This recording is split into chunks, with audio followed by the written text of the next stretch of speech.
দীর্ঘ ৮ মাস বেতন ভাতা না পাওয়ায় মানবেতর দিন কাটছে কুড়িগ্রামের ২৯৬টি কমিউনিটি ক্লিনিকের হেলথ কেয়ার প্রোভাইডারদের। এছাড়া এসব ক্লিনিকে প্রয়োজনীয় কিছু ওষুধের সরবরাহ বন্ধ থাকায় দুর্ভোগে পড়েছেন প্রান্তিক জনগণ। নিয়মিত বেতন ভাতা প্রদান ও ওষুধের সরবরাহ ঠিক রাখতে ঊর্ধ্বতন কর্তৃপক্ষকে জানিয়েছে জেলা স্বাস্থ্য বিভাগ।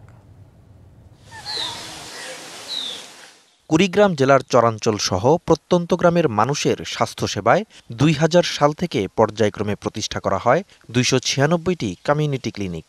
নিয়োগ দেয়া হয় একজন করে কমিউনিটি হেলথ কেয়ার প্রোভাইডার। ক্লিনিকগুলোতে প্রান্তিক পর্যায়ের বিভিন্ন শ্রেণীপেশার মানুষের জন্য সাধারণ রোগের চিকিৎসা ও বিনামূল্যে ওষুধের সুবিধা ছিল।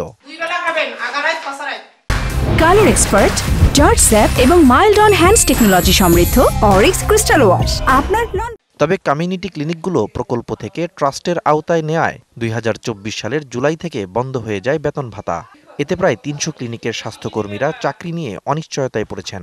সংসারে 2টা ছোট বাচ্চা আছে, তাদের লেখাপড়ার খরচ চালাতে আমার খুব কষ্ট হচ্ছে।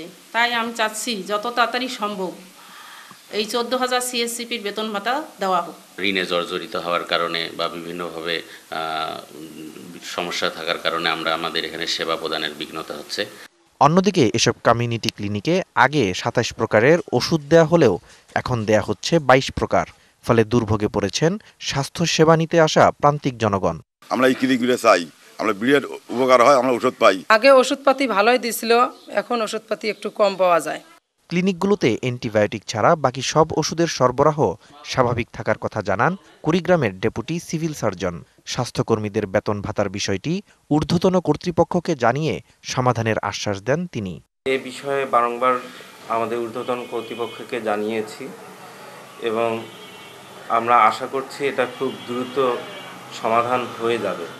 কুড়িগ্রাম জেলার ৯টি উপজেলায় ২৯৬টি কমিউনিটি ক্লিনিকের মধ্যে চরাঞ্চলে রয়েছে ১১০টি।